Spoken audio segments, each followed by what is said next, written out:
नमस्कार। मीटिंग में शामिल होने के लिए आप सभी का धन्यवाद। जैसा कि आप सभी जानते हैं, 22 अप्रैल 2025 को लश्कर तैयबा से संबंधित पाकिस्तानी और पाकिस्तान प्रशिक्षित आतंकवादियों ने भारत में जम्मू और कश्मीर के पहलगाम में भारतीय पर्यटकों पर बर्बरतापूर्ण हमला किया।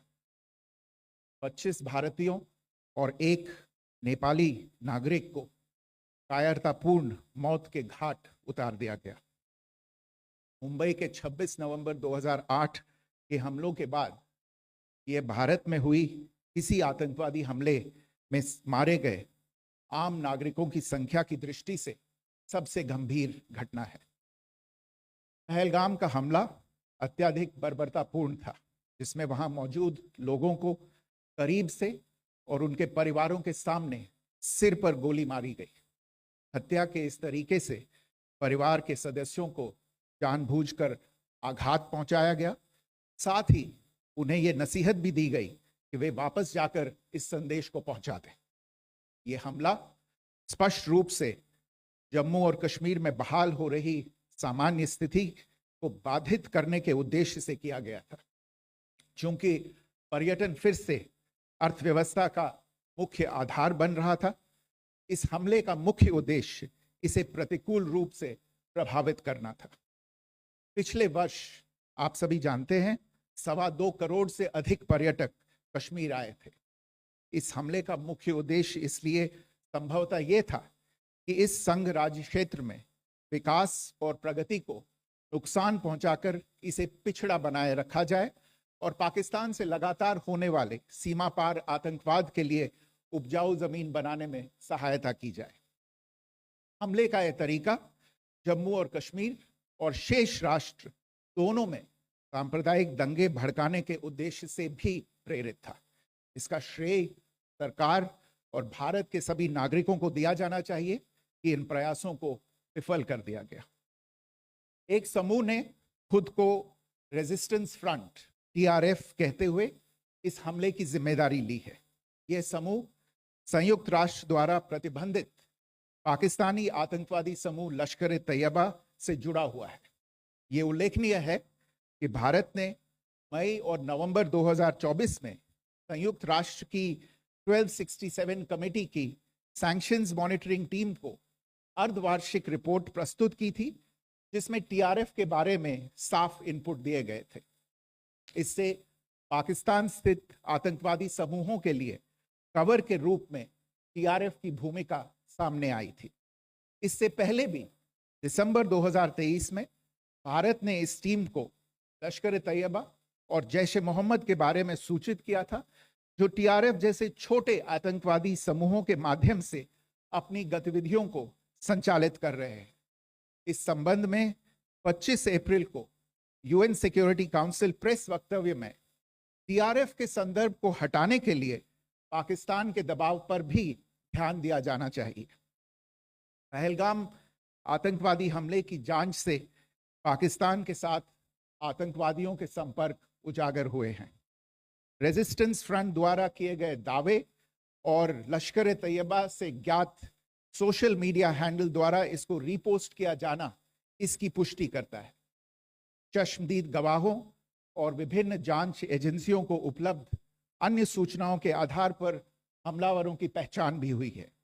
हमारी इंटेलिजेंस ने इस टीम के योजनाकारों और उनके समर्थकों की जानकारी जुटाई है। इस हमले की रूपरेखा भारत में सीमा पार आतंकवाद को अंजाम देने के पाकिस्तान के लंबे ट्रैक रिकॉर्ड से भी जुड़ी हुई है, जिसके लिखित और स्पष्ट दस्तावेज उपलब्ध हैं। पाकिस्तान दुनिया भर में आतंकवादियों के लिए एक शरण स्थल के रूप में पहचान बना चुका है। यहाँ अंतर्राष्ट्रीय स्तर पर प्रतिबंधित आतंकवादी सजा पाने से बचे रहते हैं।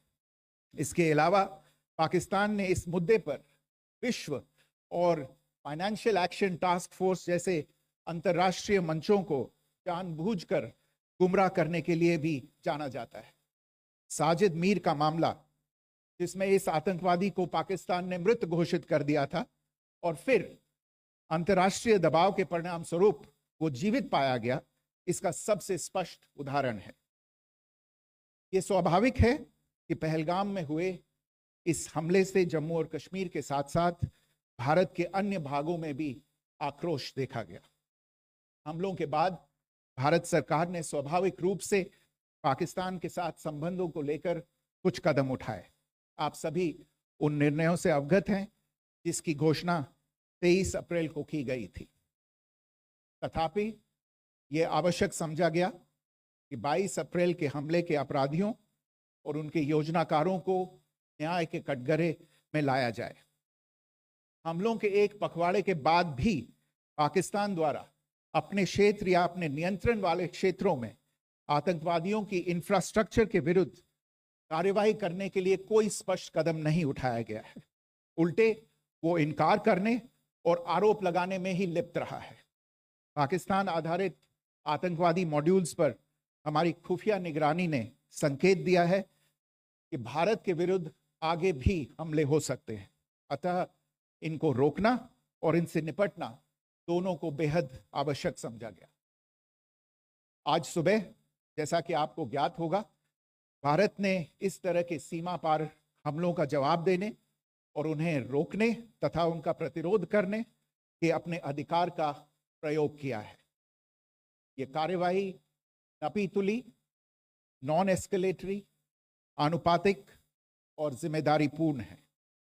यह आतंकवाद की इंफ्रास्ट्रक्चर को समाप्त करने और भारत में भेजे जाने वाले संभावित आतंकवादियों को अक्षम बनाने पर केंद्रित है। आपको यह भी स्मरण होगा कि 25 अप्रैल 2025 को संयुक्त राष्ट्र सुरक्षा परिषद ने पहलगाम आतंकवादी हमले पर एक प्रेस वक्तव्य जारी किया था, जिसमें आतंकवाद के इस निंदनीय कार्य के अपराधियों, आयोजकों, फाइनेंसरों और प्रायोजकों को जवाबदेह ठहराने और उन्हें न्याय के दायरे में लाने की आवश्यकता पर जोर दिया गया था। भारत की आज की इस कार्यवाही को इसी संदर्भ में देखा जाना चाहिए। Good morning. Thank you all for joining this briefing. As you are all aware, on April 22, 2025, Pakistani and Pakistan-trained terrorists belonging to the Lashkar-e-Taiba carried out a savage attack on Indian tourists at Pahalgam in Jammu and Kashmir in India. They murdered 26 people, including one national of Nepal, causing the largest number of civilian casualties in a terrorist attack in India since the 26 November 2008 attacks in Mumbai. The attack in Pahalgam was marked by extreme barbarity, with the victims mostly killed with headshots from close range and in front of their families. Family members were deliberately traumatized through the manner of the killing, accompanied by the exhortation that they should take back the message. The attack was clearly driven by the objective of undermining the normalcy returning to Jammu and Kashmir. In particular, it was designed to impact the mainstay of the economy, tourism, with a record 23 million tourists visiting the valley last year. The calculation, presumably, was that harming growth and development in the Union Territory would help keep it backward and create fertile ground for continued cross-border terrorism from Pakistan. The manner of the attack was also driven by an objective of provoking communal discord, both in Jammu and Kashmir and the rest of the nation. It is to the credit of the government and the people of India that these designs were foiled. A group calling itself the Resistance Front has claimed responsibility for the attack. This group is a front for the UN-proscribed Pakistani terrorist group Lashkar-e-Taiba. It is notable that India had given inputs about the TRF in the half-yearly report to the monitoring team of the UN's 1267 Sanctions Committee in May and November 2024, bringing out its role as a cover for Pakistan-based terrorist groups. Earlier too, in December 2023, India had informed the monitoring team about Lashkar and Jaish-e-Mohammed operating through small terror groups such as the TRF. Pakistan's pressure to remove references to TRF in the April 25 UN Security Council press statement is notable in this regard. Investigations into the Pahalgam terror attack have brought out the communication notes of terrorists in and to Pakistan. The claims made by the Resistance Front and their reposting by known social media handles of the Lashkar-e-Taiba speak for themselves.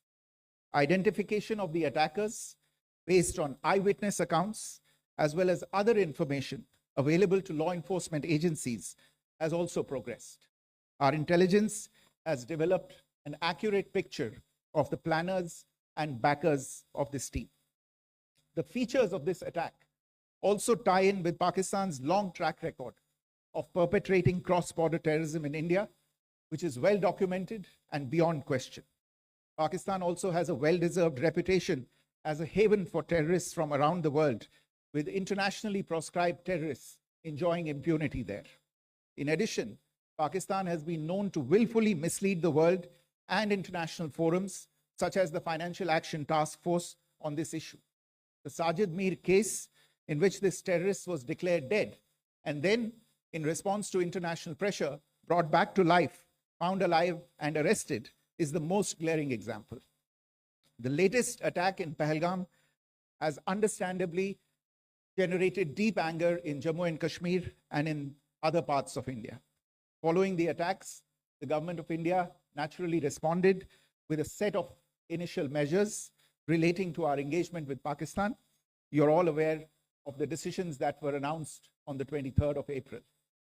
However, it was deemed essential that the perpetrators and planners of the 22nd April attack be brought to justice.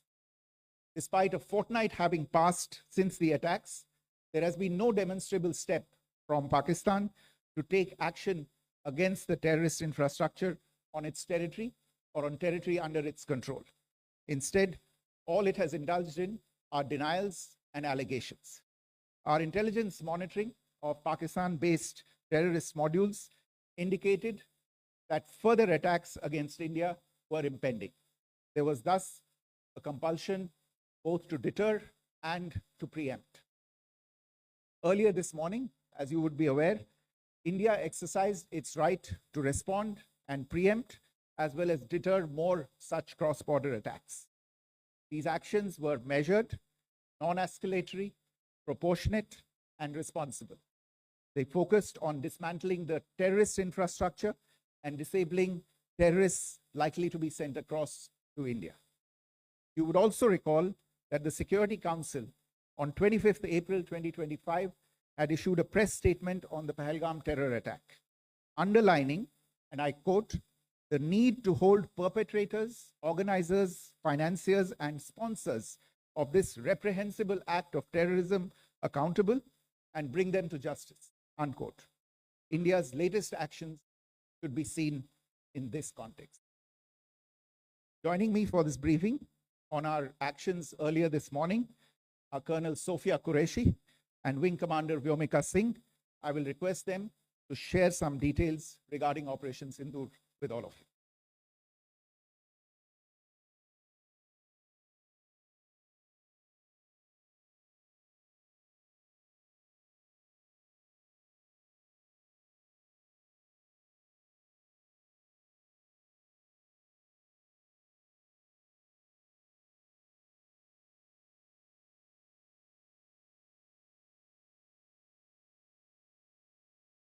प्रभात देवियों और सज्जनों, मैं colonel Sophia Qureshi और मेरे साथ wing commander Vyomika Singh आज आपको 6 से 7 मई 2025 की रात 1:05 से 1:30 बजे के बीच भारतीय सशस्त्र बलों द्वारा अंजाम दिए गए ऑपरेशन सिंदूर के बारे में जानकारी देंगे। ऑपरेशन सिंदूर 22 अप्रैल को पहलगाम में हुए विभत्स आतंकवादी हमले के शिकार मासूम नागरिकों व उनके परिवारों को न्याय देने के लिए लॉन्च किया गया था। इस कार्रवाई में 9 टेररिस्ट कैंप्स को टारगेट किया गया और पूरी तरह से इसे बर्बाद किया गया। पाकिस्तान में पिछले 3 दशकों से टेरर इंफ्रास्ट्रक्चर का निर्माण हो रहा है। इसमें recruitment, indoctrination centres, training areas व लॉन्च पैड शामिल थे, जो पाकिस्तान और पाक अधिकृत जम्मू कश्मीर POJK दोनों में फैले हैं। Operation Sindoor was launched by Indian Armed Forces to deliver justice to the victims of Pahalgam terror attack and their families. 9 terrorist camps were targeted and successfully destroyed.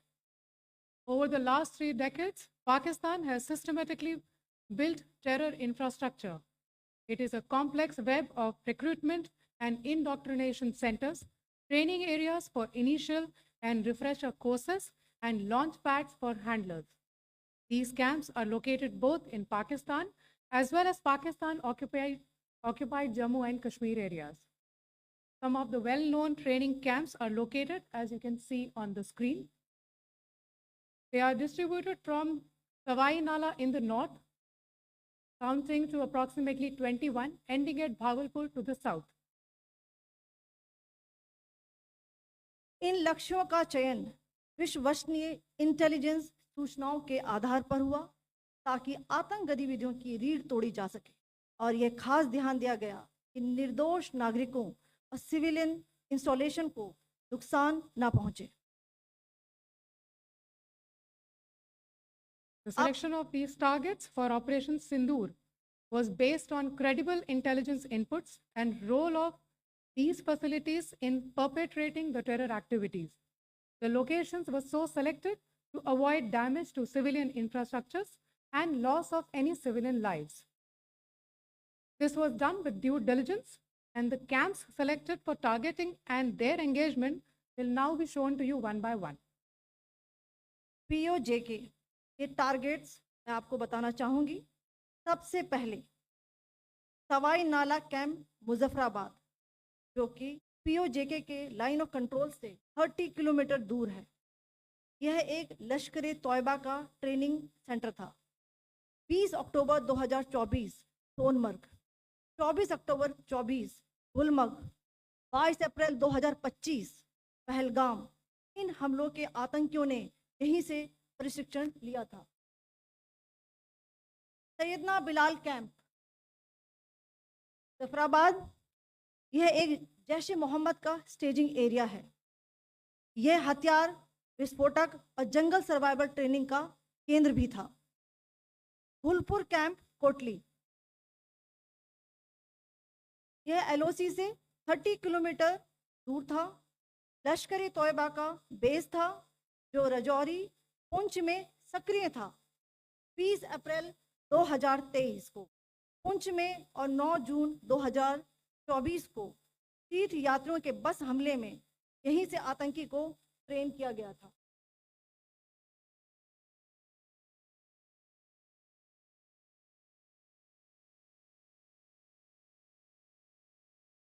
Barnala camp Bhimber ये एलओसी से 9 kilometre दूर है। यहाँ पर हथियार handling, IED व जंगल survival का प्रशिक्षण केंद्र था। अब्बास कैंप कोटली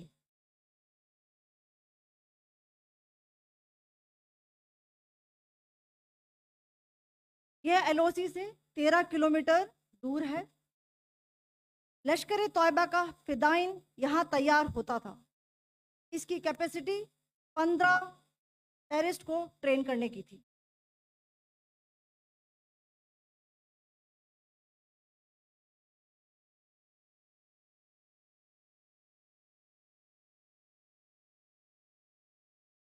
अब मैं पाकिस्तान के अंदर के टारगेट से अवगत कराना चाहूंगी। पहला, सर्जल कैंप सियालकोट।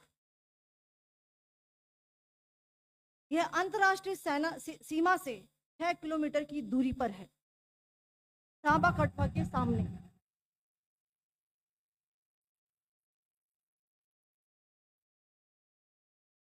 मार्च 2025 में जम्मू एंड कश्मीर पुलिस के 4 जवानों को जो हत्या की गई थी, उन आतंकवादियों को इसी जगह पर ट्रेन किया गया था।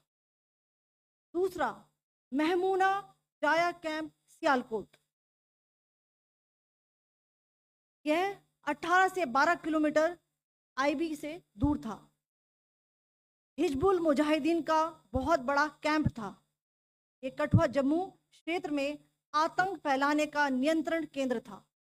पठानकोट एयरफोर्स बेस पर किया गया हमला भी इसी कैंप से प्लान और डायरेक्ट किया गया था। मरकज ताइबा मुरीद के, यह आईबी से 18 से 25 किलोमीटर दूरी पर है। 2008 के मुंबई हमले के आतंकी भी यहीं से प्रशिक्षित हुए थे। अजमल कसब और डेविड हेडली भी यहाँ ट्रेन हुए थे।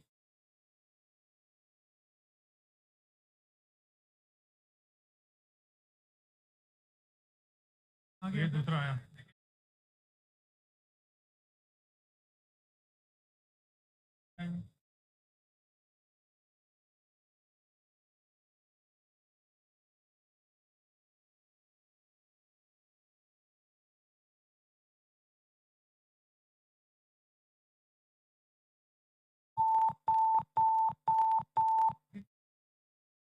एंक्लोजर सेम ही है।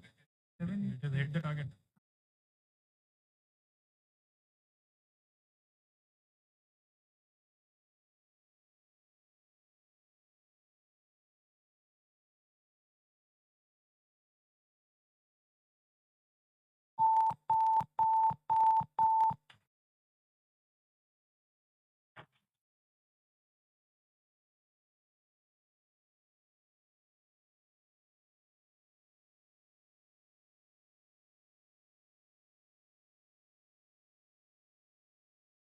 मरकज सुभान अल्लाह भावलपुर, ये इंटरनेशनल बाउंड्री से 100 किलोमीटर दूर है। जैश ए मोहम्मद का मुख्यालय था। यहाँ पर रिक्रूटमेंट, ट्रेनिंग व इंडोक्ट्रिनेशन का केंद्र भी था। शीर्ष आतंकी अक्सर यहाँ आते थे।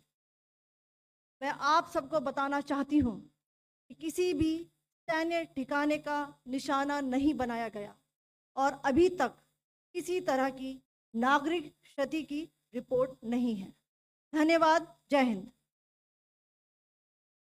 The strike on the terror camps were undertaken through precision capability, as shown to you.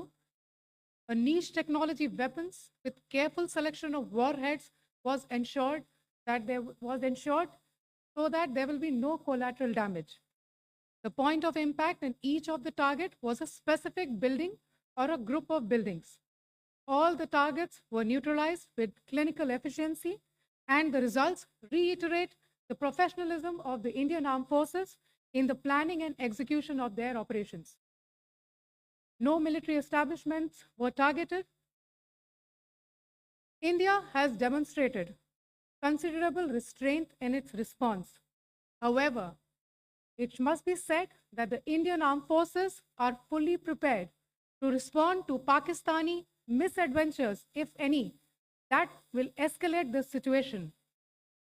Jai Hind, and thank you very much. Ladies and gentlemen, friends in the media, I ask your indulgence today in view of the fact that this is still an evolving situation. We will therefore not be able to take questions and answers today, but we will come back for more updates and more briefings shortly. Thank you all very much for joining us this morning. Thank you.